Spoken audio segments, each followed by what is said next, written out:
Inaresto ng Philippine National Police Women and Children Protection Center ang mga magulang ng isang 12-day-old baby sa San Jose del Monte, Bulacan matapos magsagawa ng entrapment operation nitong Lunes, ika-2 ng Pebrero.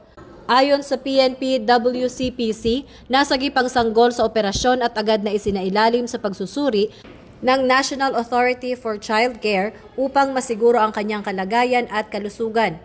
Iginiit ng NACC na hindi kailanman dapat ituring na commodity o ipinagkakaitan ang buhay ng isang bata.